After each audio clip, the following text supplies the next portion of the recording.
Police સૂત્રો દ્વારા પ્રાપ્ત થતી વિગતો મુજબ સુરતના કાપોદ્રા વિસ્તારમાં રહેતી 19 વર્ષીય સીમા વેસુની કોલેજમાં અભ્યાસ કરે છે। ગત બપોરે તે બે મિત્રો સાથે બાઇક પર કોલેજથી ઘરે પરત ફરતી હતી ત્યારે 1:30 વાગ્યાના અરસામાં કાપોદ્રા બુટ ભવાની મંદિર પાસે એક રિક્ષા તેમની બાજુમાં આવી હતી અને રિક્ષામાં પાછળથી સીટ પર બેસેલા તેના 4 વર્ષ જૂના મિત્ર રોકી વસાવા ચાલુ રિક્ષાએ બાઇકને લાત મારતા સીમા અને તેના બે મિત્રો નીચે પટકાયા હતા। રોકીએ હાથમાં ચપ્પુ સાથે રિક્ષામાંથી ઉતરી તું મને ફોનમાં જવાબ આપતી નથી, તે મારી જિંદગી બગાડી નાખી છે કહીને કપાળના ભાગે, જમણા હાથમાં અને ગળાની નીચેના ભાગે 3 ઘા ઝીકતા સીમાએ બચાવ કરતા તેને કપાળમાં વાગ્યું હતું જ્યારે બીજા સામાન્ય ઘસરકા પડ્યા હતા।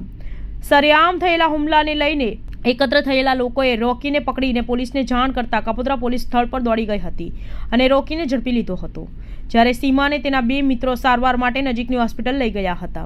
બાદમાં તેના માતા પિતાને જાણ કરતા તેમને સીમાને સારવાર માટે બીજી હોસ્પિટલ દાખલ કરતા તેને કપાળમાં 4 ટાંકા લેવા પડ્યા હતા। પોલીસે સીમાની પૂછપરછ કરતા જાણવા મળ્યું હતું કે 4 વર્ષ અગાઉ તે રોકીના પરિચયમાં આવી હતી અને બંને વચ્ચે સોશિયલ મીડિયાથી મેસેજમાં વાત થતી હતી। જોકે તેને રોકી સાથે મિત્રતા રાખવી ન હોય તેણે 1 મહિનાથી રોકીને રિસ્પોન્સ આપવાનું બંધ કરતા તેને હુમલો કર્યો હતો। બનાવ અંગે પોલીસે સીમાની ફરિયાદને આધારે રોકી વિરુદ્ધ ગુનો નોંધી તેની ધરપકડ કરી વધુ તપાસ હાથ ધરી છે।